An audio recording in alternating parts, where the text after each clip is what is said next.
Hi, you are a business owner.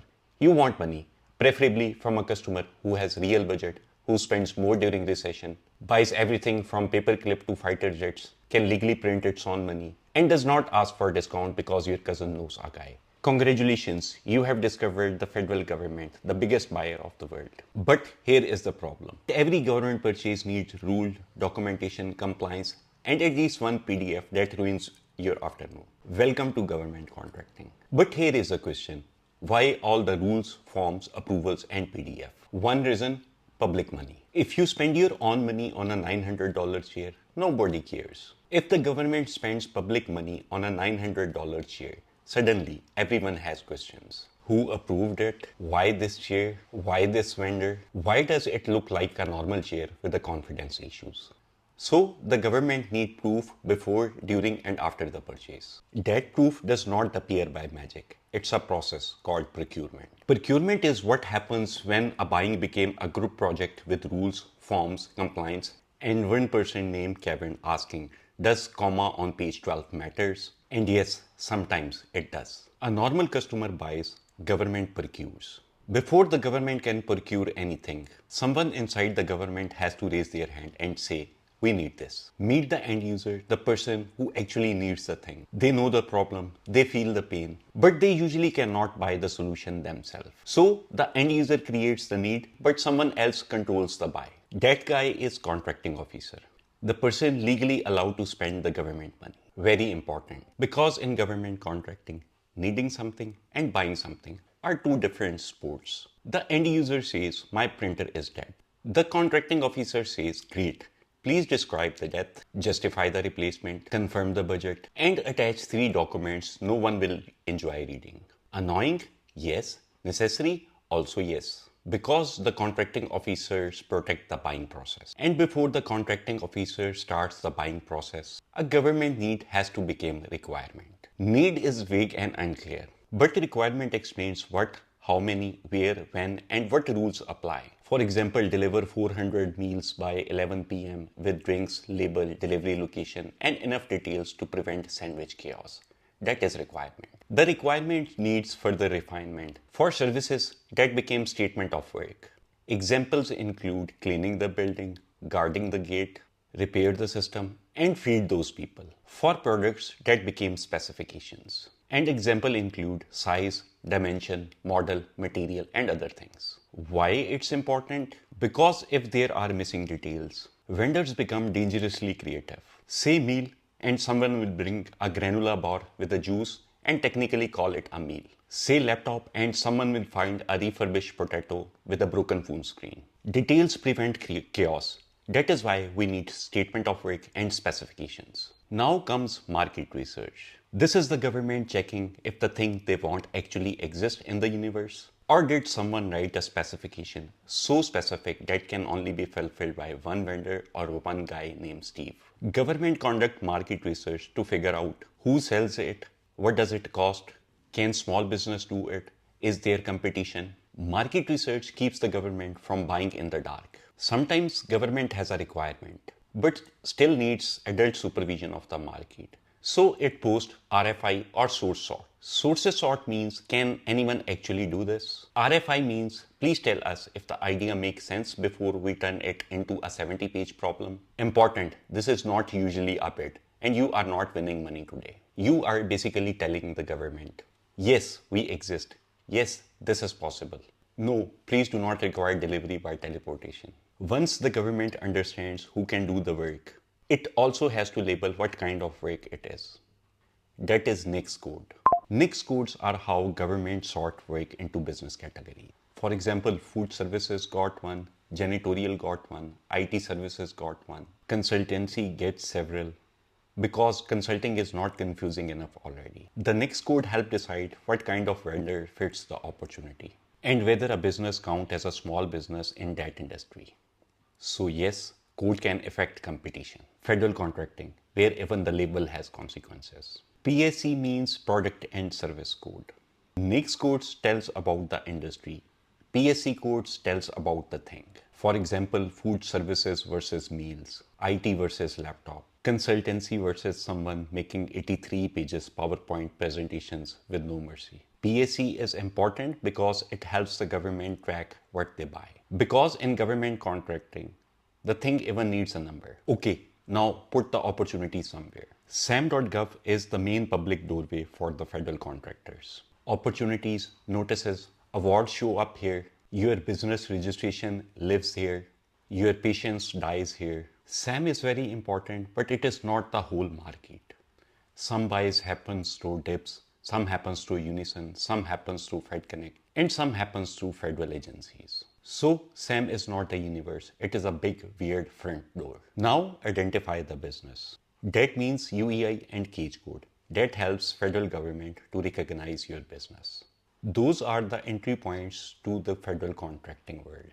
You get those numbers by registering at SAM.gov because in government contracting, business is not fully real until it has a real name, address, registration, and at least one login that makes you question technology. UEI and CAGE does not win contract. They just let the system know you exist. And existing is generally the step one. Now your business has identity, but the government wants more. It wants label, small business, women-owned business, veteran-owned business, disadvantaged business, emotionally disadvantaged business after using SAM.gov. This is your small business profile at SPA.gov. It tells the government how your business is classified, what industries you work in, and whether you fit certain small business programs. It is not magic. It is not contract magnet. It is just your vendor label in the federal machine. When a need becomes a public request, it's called solicitation. It tells the vendor what the government wants, how it wants, when it wants, and how your offer will be judged. Think of it like a government dating site, but instead of like hiking, it says deliver 400 meals by 11 p.m., include napkins, comply with all clauses, and attach Excel pricing sheet. A solicitation is an opportunities rule book. Read it badly, you are not bidding, you are donating paperwork. Now meet the RFQ request for quotation. This is usually the simpler lane. The government knows what they need and they are simply asking for give your prices. Sounds easy, and sometimes it's easy until the code needs delivery term, product specification, compliance, representations, attachments, and one tiny instructions hidden on page 11 that will decide your future. Still, RFQ are generally code-based, so less storytelling, more pricing. Next come RFP, request for proposal. This is not just send prices.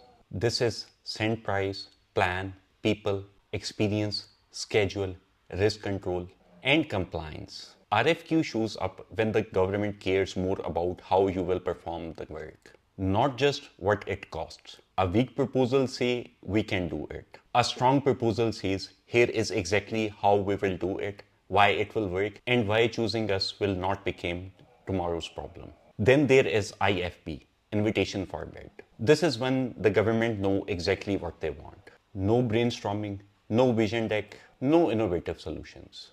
The government says here are the specs, here is the deadline, please submit the bid. That's it. If your bid follows instruction, proves that you can perform the work, and has the lowest acceptable price, you may win. Information for bid is not a creativity contest. It's a price fight inside a rule book. Then we have micro purchases. Some government buys are small, less than $15,000, and all those buys are classified as micro purchases. The government buys, like please do not turn this $800 problem into a 90-day procurement drama. Maybe they need a tuner, a small repair, a few supplies, a local service. Something simple enough that nobody should need a strategy meeting, a local review, and a full procurement circus. So the government can buy those things in a faster way with the government purchase card. Still regulated, still documented, but with less drama. Micro purchases are where the government says, let's buy the thing before it becomes a project. Now, simplified acquisitions. This is the middle zone. Not tiny, not massive. The government still needs competition, responsible pricing, and documentation. But it should not need a full-blown proposal war. Think basic services, supplies, repairs, or products where the government knows what it wants and where the risk is manageable. Simplified acquisition exists because not every procurement needs to be treated like building a moon base. But still, the word simplified means a lot of emotional labor. Now we get full and open competition. This is when a government says, come one, come all. Very democratic, very fair, very stressful. Because now you are not just competing with 3 local vendors and a guy with printer. You may be competing with companies that have past performances, proposal writers, pricing terms, and someone whose only job is to read attachments like a machine with the health insurance. Full and open means the door is open, which is nice until you see who is coming. Then comes set-asides. It is when the government says, the competition is only for a certain kind of businesses. Small business, women-owned small business, veteran-owned small business. Basically, the government closes giant door and opens a small door. But the smaller door does not mean no competition. It just means that fewer people are allowed to be in the fight. Set aside is not a gift. It is a restricted competition. You still need the price, capability, and compliance, and the ability to deliver without becoming the reason a contracting officer updates their resume.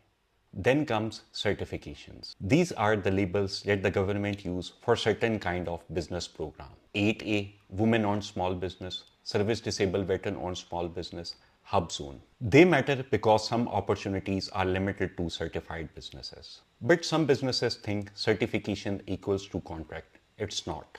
Certification equals access. Access equals a chance. A chance equals competition. Competition means you still need to know what you are doing. So yes, get certified if it fits you. Just do not frame the document and wait for money to fall out of it. Then we have contract vehicles. Terrible name, useful concept. A contract vehicle is a pre-built way for a government to buy. Instead of starting from zero every time, the government can use an existing lane. Think of it like government saying, we have already built the road, let's drive on it. This matters because some opportunities never show up where the beginners are looking. They happen inside the vehicle. So if you are not on the road, you do not see the contracts. You are standing outside wondering where all the contracts went. However, there are many contract vehicles. One of them is GSA Schedule, a long-term contract vehicle where approved vendors sell product and services to the government buyers. Basically, the government says, we check those vendors enough to let agencies shop from them faster. Good system, still not a magic. Because having a GSA schedule does not mean you will get sales. It gives access and access gives opportunity. Opportunity still requires someone choosing you instead of 400 other vendors also smiling politely on the same schedule.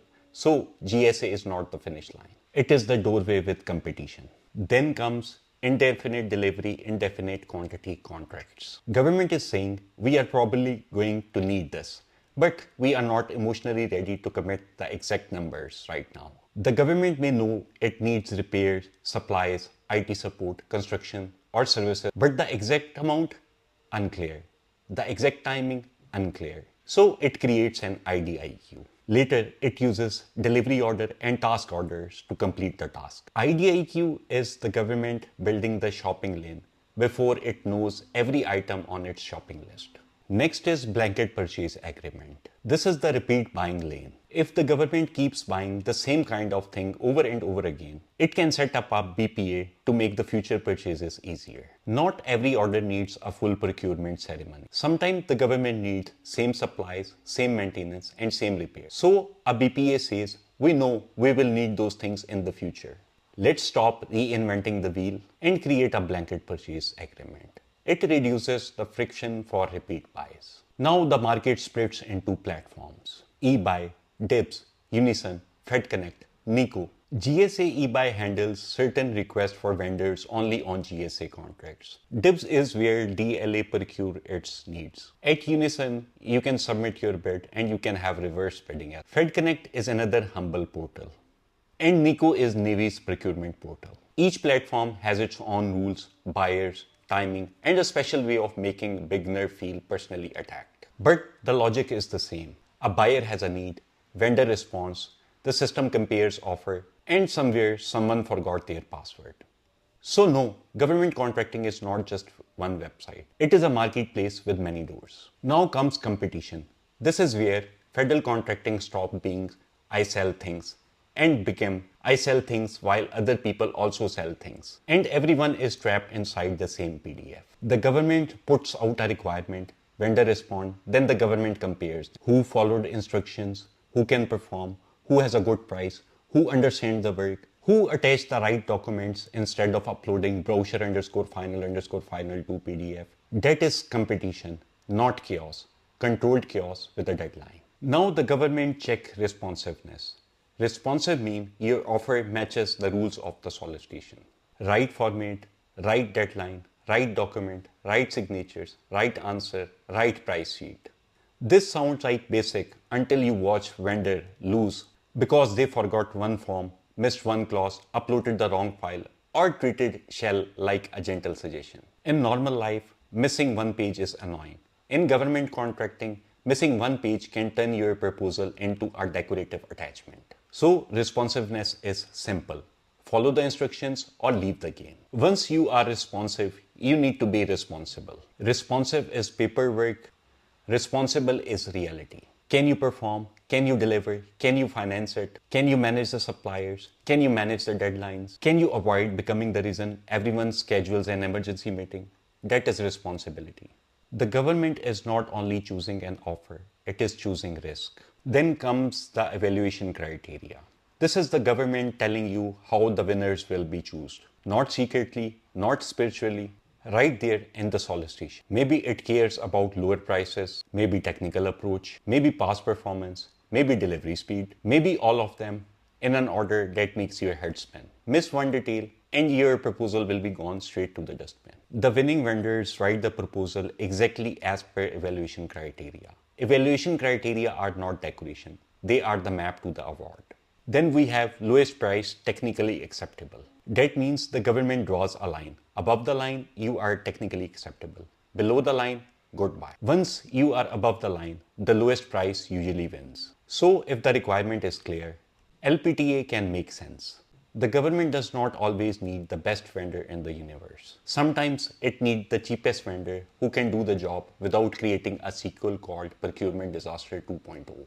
LPTA is not about being amazing. It is about being acceptable and priced to win. Now comes Best Value Awards.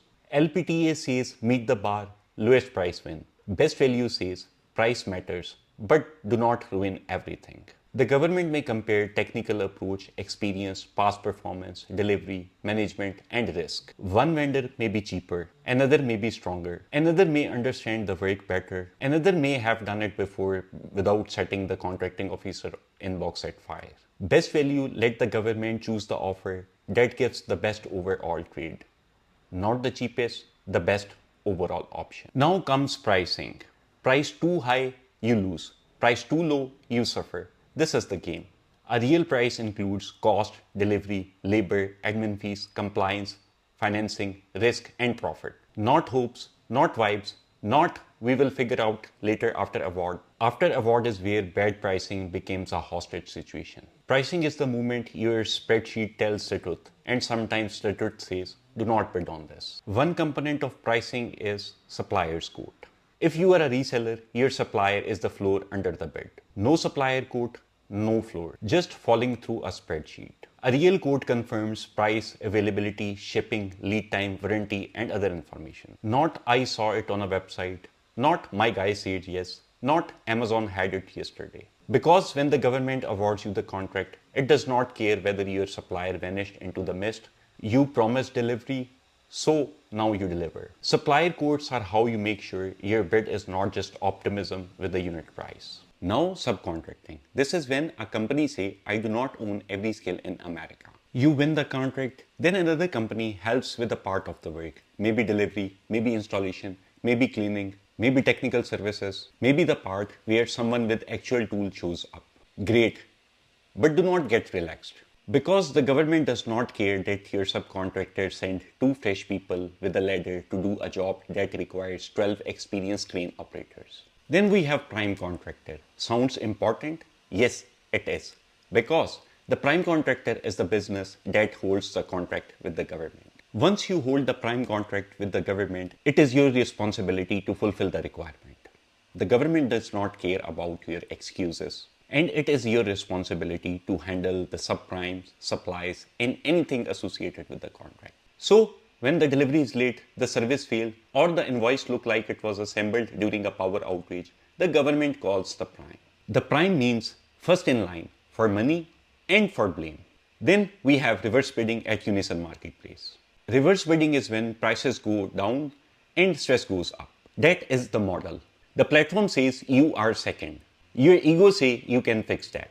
And your spreadsheet says, please do not fix it. Listen to your spreadsheet. Because being at first place at stupid price is not winning. It is volunteering paperwork. Reverse auction tests one thing. Do you know your walkaway number?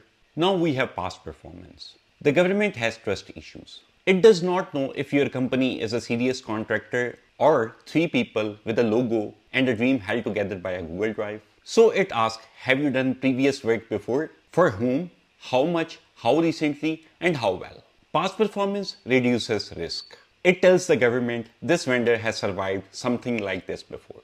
No past performance does not always means no chance. But it does mean that you need another way to prove confidence. Because in government contracting, trust is not a feeling, it's documentation. Award is when the government says you, not spiritually, but legally. Your offer was selected, your price was accepted, your responsibility checked out. Congratulations. Now the dangerous part begins. Because the contract award is not the end of the game. Before award, everything was words, numbers, attachments, and hope. After award, government expects delivery. Award turns your proposal into an obligation. Then we have debrief, also known as the moment 10 vendors whispering, who is this guy? The government may post who won, how much they won for, and sometimes more details. In some procurements, you can ask for a debrief. This is when a government tells you why you lost. Painful? Yes. Useful? Also yes. Maybe your prices were too high. Maybe your proposal was weaker. Maybe you forgot one document and your entire bid fell into compliance debasement. A debrief is not a rejection. It is a market research with emotional damage. Then we have protests. A protest is not losing loudly. It is challenging the process. Big difference. If you lose because your prices were high or your proposal was weak or you forgot attachment B because apparently reading is optional, then this is not a protest. It is lesson learned. A protest says that the government broke its own rules. Wrong evaluation, unfair treatment, bad award decision, and something related to procedure. Protests are annoying, serious, and sometimes necessary. Because in government contracting, rules are not decorations, they are the whole game. Now comes contract type. Very important. This is not boring paperwork. This is where the risks get assigned. Firm fixed price says, deliver the work in this price. Time and material cost says, we pay for hours and materials. So please do not turn one repair into a full lifetime employment program. Cost reimbursement say, we will pay allowable costs, but we are going to watch those prices like a suspicious neighbor. Contract type matters because the same job can feel very different depending upon who carries the risk. Government contracting is not just what you sell, it is how the risk is packaged. Delivery and performance. This is where the government gets brutally simple. Did you deliver what you promised? Correct item, correct quantity, correct location, correct deadline, correct standard. For services, did the work really happen? For products, did the right things actually arrive? Because after award, nobody cares how beautiful your proposal was. The government wants results. Performance is the moment when your bid leaves the PDF world and enters the loading dock, job site, office, hospital, base, or wherever reality is waiting with the clipboard. Then comes inspection and acceptance. Performance says we deliver. Inspection says fine, this matches the contract. That step matters because the government does not just pay for the effort. It pays for the acceptable results. Correct product, correct quantity, correct service, correct documentation, correct delivery, correct standard. If you deliver the wrong item beautifully, congratulations, it is still wrong. Inspection and acceptance are where the government turns your delivery into something it is willing to pay for. Now invoicing. You delivered, they accepted, and now you want your money. In normal world, you send the invoice and get paid. In government contracting, correct portal, contract number, line item, amount and proof. Miss one detail and your invoice enters the federal waiting room. Invoicing is not just asking for money. It is proving that the government is allowed to pay you. Now payment, the magical moment where the government contracting stopped being PDF and became bank activity. You won, delivered, got accepted, invoiced correctly. Now the government can pay eventually. Because the federal money do not sprint, it walks in a comfortable shoes. So remember, award is not money, invoice is not money, payment is money. Everything before that is paperwork with potential. Now cash flow. This is the space between we won and we got paid. That space can hurt. You may need to buy material, pay suppliers, cover labor, ship products, and keep the lights on before the government money reaches your bank account. Because the government pays after the process, not after your excitement. So if you win a contract you cannot finance, congratulations. You found a very professional way to run out of money. Now come compliances. It is the least sexy word in the government contracting and one of the most dangerous. Compliance is where the contract hides the stuff that can hurt you. Wage rules, insurance, delivery terms, country of origin, cybersecurity, reporting, certifications, tiny clauses with larger consequences. The government does not just ask, can you deliver? It asks, can you deliver the right way? Compliance is the difference between winning a contract and surviving it. Then we have Contractors Performance Assessment Report, CPARS. Government contracting has receipts. If you perform well, the record can help you.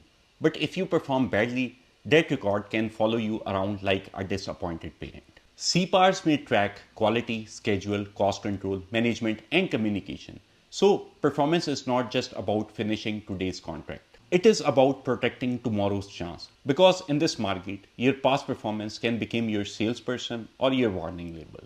And now comes the beginner mistake. Most beginners fail in government contracting because they submit proposal randomly. They have weak pricing, no supplier quote, ignored attachment, wrong NAICS obsession, certification worship, cash flow denial, proposal templates from another planet, the deadlines mistake, thinking winning is the goal, being profitable contractor is the goal.